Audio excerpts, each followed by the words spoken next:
Welcome to BNEWS Weekly. I'm Phil Gallagher, along with BNEWS reporters Greg Walsh, Robert Paris, Anthony Matos with sports, Peter Brown with the weather, and Gretchen Carey with the community calendar. Thank you for joining us. Longtime DPW mainstay Tommy Lee was honored by his department and the select board at the December 12 meeting.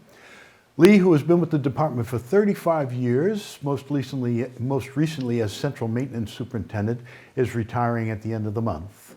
Brian White, the new DPW director with the upcoming retirement of John Sanchez, said he's disappointed he won't be able to work with Lee for too much longer. He called him a true professional and added, "You won't find a harder worker, a great leader for the young guys." Members of the select board also had high praise for Lee. Let's look.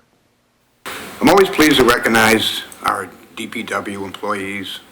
You know, they don't get the attention or the front page headlines often enough. You know, our police and fire are usually out there and get reported on frequently, and DPW just doesn't get that same attention, but you're equally as important to this town for the work you do. So I just want to say, Tom, thanks very much for 35 years of service to the town, and thank you for being a friend to not only me, but my entire family. So I wish you well in your retirement. Thanks. We sit here and we say that you gave us 35 years of your life to work for this town, right? But this town wouldn't be where it is without you and people like you working in this town, right? And to Mike's point, residents take advantage and don't understand what it is that you do every day, right? They only see what touches them the most: police, fire, trash, right? God, why isn't my trash getting picked up, right? They're not looking at all the things that each and every one of you does behind the scenes and what you continually do for 5, 10, 15, 20, 25, 30, 35 years, right? A simple thank you is never going to be enough, but on behalf of the 27,000+ residents of the town of Burlington, on behalf of this board, please understand that we truly mean it when we say thank you for everything that you've ever done on behalf of this town. It means the world to us. Thank you. Also at the meeting, outgoing Fire Chief Michael Patterson was in attendance before retiring at the end of the month. He was thanked by the board for his years of service, rising through the ranks. I spent my entire career at the fire department, working alongside Mike. Watched him go, rise through the ranks to where he is today. Got to know his wife Debbie and his boys quite well over the years. And Paul mentioned, I can tell you that a couple of highlights toward the end of my career was exactly those two things: getting that Station 2 completed and implementing the ALS program over there. I mean, that the town is so much better off. It's a superior level of service, and the amount of time that you put into that has really paid off. We've gotten some really quality employees over there since we implemented that, and that's in no small part to the amount of work that you did. Your friendship has been great with the town. All of us on the board here respect you as a chief. As you can see in the back, it shows between the lieutenants and captains that are here and the firefighters that are out in the hallway. Shows a great support for you. So good luck on your retirement and all the best to you. I don't know about you, but I wasn't expecting a pandemic when we appointed you. That was a lot of fun. So on top of everything else, thank you for being the fire chief and managing everyone through that. It wasn't easy for any of us, but everything you did, every thought you brought to the table, helped us navigate that. And that's on top of everything else, right? Fire 2, the ALS. I mean, we just got done talking about Tommy Lee, and I mean, it takes a lot of forward thinking to make sure that we're prepared for the best and worst case scenarios, and to have level-headed, common sense thinking when those things do arise. So thank you for everything. It's been a pleasure knowing you. Not that I think that we're going to stop knowing each other, but thank you for everything, Chief. Truly. With the chief retiring and the ascension of Andrew Conity to succeed him, Burlington also needs a new assistant fire chief. Conity said there were 4 very worthy applicants for the job, which made the job of choosing that much harder. It's pretty much the most difficult thing I've had to do, and I'm not even chief yet, Conity said. Steve McLean was the choice, and he was appointed unanimously in front of a packed house of family and firefighters. McLean has been a fire captain for 3 years, a lieutenant for 18 years, 4 of those as fire prevention lieutenant, and a firefighter for 9. Congratulations to both Mike and Steve. Also in fire news, Chief Patterson is pleased to announce that the department is one of over 300 across the state to have been awarded a grant as part of the Department of Fire Services Fiscal Year 2023 Firefighter Safety Equipment Grant Program. The nearly $15,000 grant awarded to the fire department will be used to purchase structural firefighting gear such as coats and pants for new firefighters, as well as provide a second set of gear for existing firefighters. The Firefighter Safety Equipment Grant Program provides local fire departments with a variety of equipment that makes the dangerous job of firefighting safer. This is the 3rd year that funding has been awarded for this purpose as part of a 5-year, $25 million bond bill filed by the Baker-Polito administration to support firefighter safety and health in the coming years. As part of Computer Science Week, no, that's not this story. This story is the Select Board is putting together a committee to explore optimal designs for an electronic sign that would go on the corner of Cambridge and Bedford Streets. At a recent meeting, it was decided the committee will be made up of 2 Select Board members, 2 Planning Board members, 1 Zoning Bylaw Review Committee member, and 1 member of the Zoning Board of Appeals. The big discussion will be the size of the sign, light patterns, and even fonts. Well, remember, a committee was put together to design a horse, and they came up with a camel, so we'll see how this larger committee does. As part of the Computer Science Week, students at BHS had a special tour of Microsoft, where they explored the facility and learned about career opportunities. BNEWS reporter Robert Paris went along for the ride. Let's have a look. On December 9th, students at BHS headed to the Microsoft Technology Center at 5 Wayside Road as they were given a tour of the facility while exploring cloud computing, virtual reality, and learning about careers at the company. So this started because I have a student whose parent works here at Microsoft. So we wanted to try to do a field trip last year, but it was a little bit late to do it. So we decided to do this for Computer Science Education Week, or Hour of Code. So we were able to just put this together, and obviously Ms. Tyrell was huge in working with me and working with Microsoft just to put this together. So what makes this trip even more unique is that we brought in girls who were referred by Girl Up Club, English teachers, science teachers, so girls who may not know whether or not they like technology. And so we're excited that the kids can have an opportunity to explore this venue and see what they could possibly be. This opportunity gave students an idea on what career paths they might be interested in once they move on from high school. Yeah, I want to get into the medical field, so it's like intertwined with this, but not completely like computer science. So yeah. I mean, it's definitely interesting, and you can see that there's a lot of different places to go within the field itself, so I think it could be a lot of fun. I'm actually going to go into the computer science field in college. Yeah, for sure. I think that AI and machine learning are heavily based in our society today, and it would be so interesting to be able to contribute to the future of that. I'm majoring in neuroscience, and behind the field is so much technology, and I'm sure Microsoft has a lot to do with it. I'm hoping to get into a career like this, either this or broadcasting, but it's just an opportunity I couldn't miss coming to Microsoft. Yeah, me too. I definitely want to go to college for computer science, so this is definitely a good opportunity for me just to get a feel and look at what it's like to work at Microsoft. I would love to go into a career of technology. From the Microsoft Technology Center, I'm Robert Paris for BNEWS Weekly. During what felt like an everyday meeting of the school committee, the subject of a new high school came up. It appears the company that is working with a project management firm for a partial feasibility study on the structure, Dorr and Whittier, believes it would be more cost-effective to perform a full-scale study because in the long run, it may cost less to replace the school than repair it. Town Clerk Amy Warfield says she is proud to announce a new feature on the town site for greater accessibility for our residents. With funds from the Burlington Disability Access Commission, we now have Audio Eye certification. What is Audio Eye certification, you ask? The Audio Eye Web Accessibility Certification process involves automatic and manual testing with the goal of identifying and resolving access barriers, ensuring an optimal user experience for all users, regardless of their individual abilities. That's the simple explanation. Suffice it to say, Warfield says this will greatly enhance the usability of the town's site by residents with a range of visual and motor disabilities. To access the features of this tool, locate the blue icon in the lower corner of the main page of the website. And speaking of Amy Warfield, she's already planning the town elections, which will take place in the spring. No joke, April 1st. Sooner than we think will come.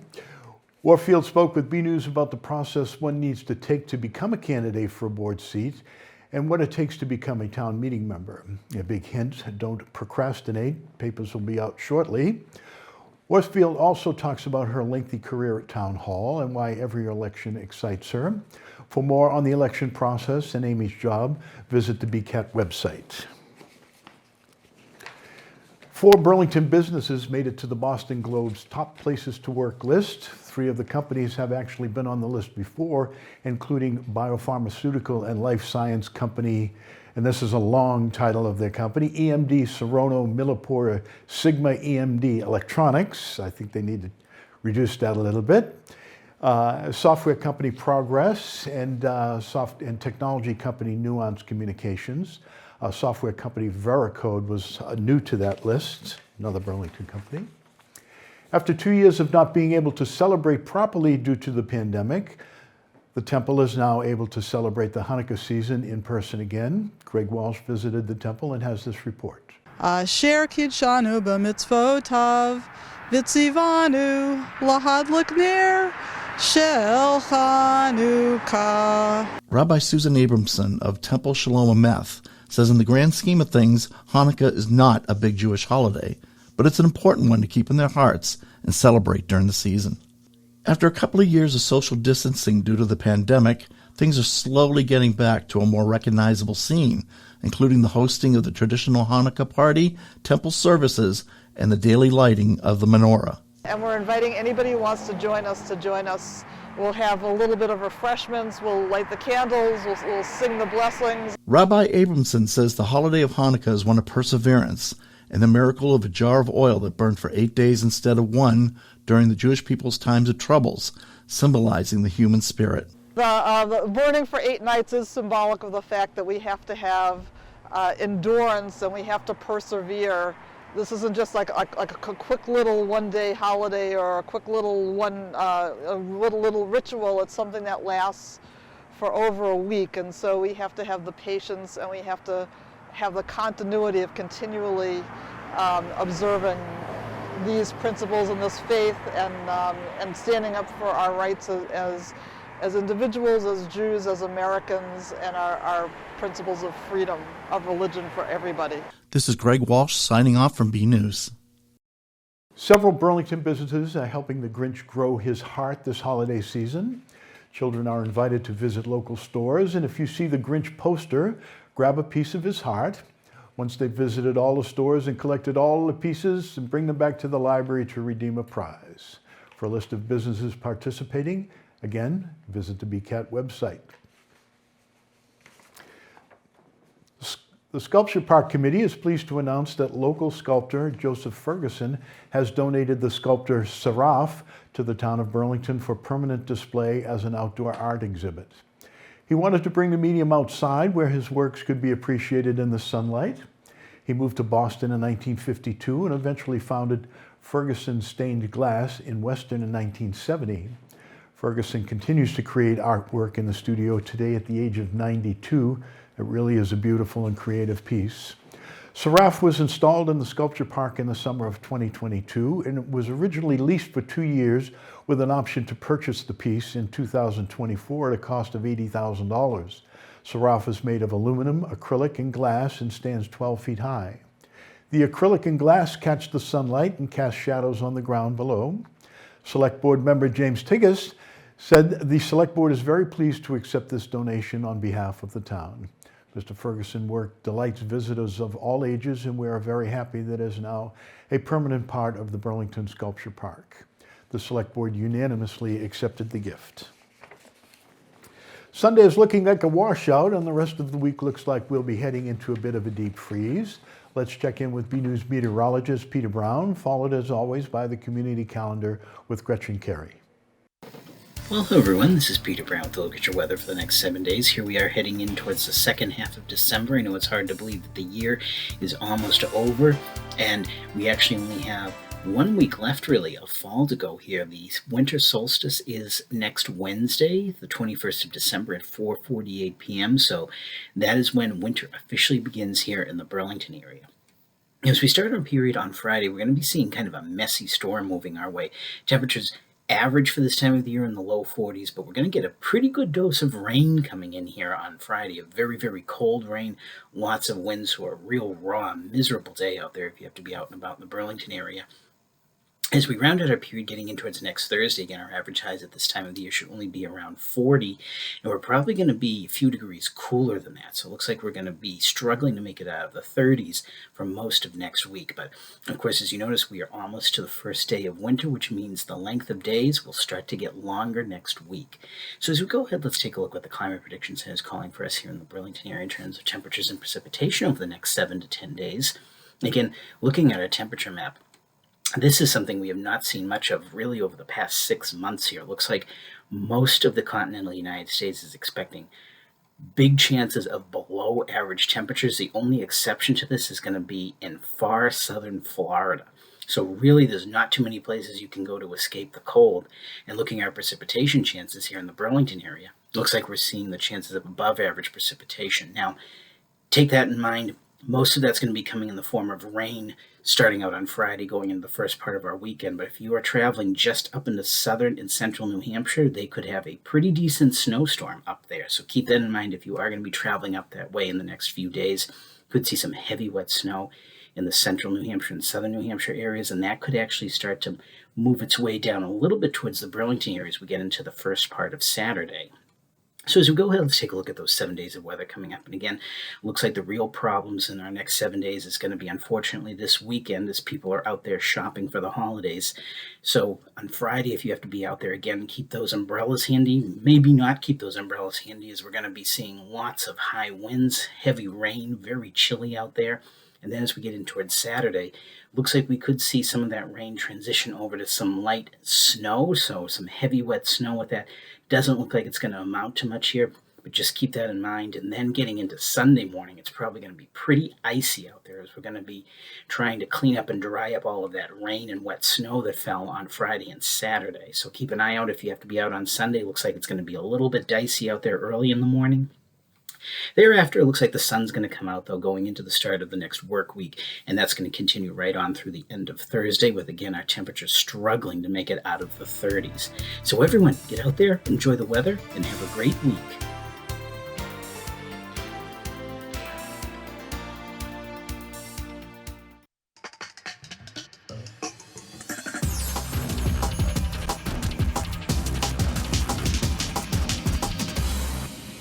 Hey everyone, I'm Gretchen Carey, and this is your Community Calendar.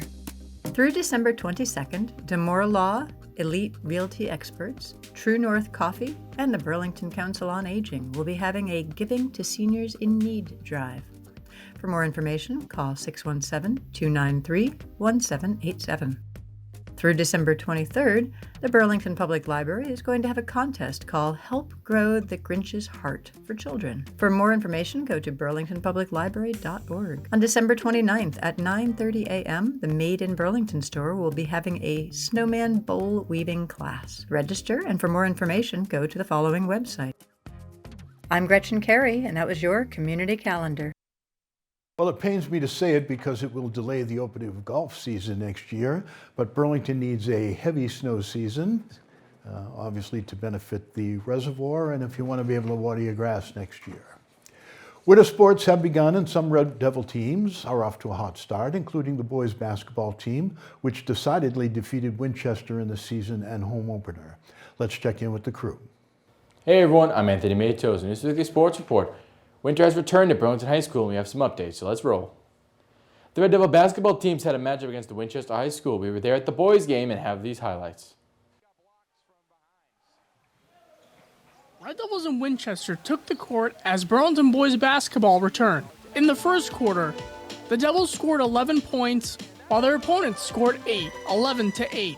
Burlington scored an additional 12 points in the second, and Winchester added another 8, 23-16 going into the half. After half, the Devils put up another 10 points, while Winchester had 8, 33-24. Burlington finished the game off in the fourth with a whopping 21 additional points, and Winchester with 7, 54-31 was the final. We talked to Coach Phil Connors after the game. I feel like it was we're playing defense a little differently this year, so I feel like it's kind of slowed up our pace. So we didn't have a good offensive game for the first 3 quarters at all. We weren't shooting the ball well, but our defense was great. We held them to 4 single-digit quarters, and we did a great job moving the ball in that fourth quarter. And then that's when we always call it kind of our avalanche, when we just keep shooting, and eventually we just hit you with 4 or 5 threes in a row, and it's a big run. But it was almost like a surgical blowout. I was happy with how we did it, because we didn't have our best early when we're getting used to each other, a couple new guys mixing in, and I was really happy with the effort we had defensively through the entire beginning to end, and on the glass. We did a great job rebounding the ball. So Check out this game in its entirety at bcattv.org. The ladies were in Winchester for their season opener and fell behind 13 points in the 56-43 defeat. The Red Devils are now 1-0 and the ladies are 0-1. Girls hockey started the season on the road with a win against Arlington Catholic 3-1 on December 10th. Both hockey teams competed against Winchester on December 14th. The girls won 4-1, the boys fell 2-1. The Lady Devils are 2-0 and the boys are 0-1. Both indoor track teams are having their first meet of the season against Stoneham at the track at New Balance in Boston. As this taping, the meet is underway. Red Devil Wrestling had a tri-meet against Milton, Chelmsford, and Tingsboro Dracut on December 10th.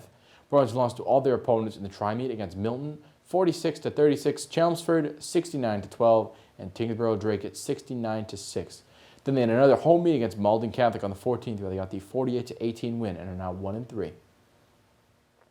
Red Devil Swimming will have their first meet against Melrose. As this taping, the meet is underway. The girls and boys gymnastics season will begin in January, but the Red Devil alumni meet is just around the corner on December 23rd at the BHS Rubber Gym at 6 p.m. It'll be a great event, so come out and watch. On December 20th, we'll be back at the Vanilla Gymnasium at BHS for the girls varsity basketball home opener against the Reading Rockets at 6 p.m. on BCAT TV. You can check it out, the Game of the Week list, on our website at bcattv.org/sports. That's it for now. I'm Anthony Matos, back to you guys in the studio.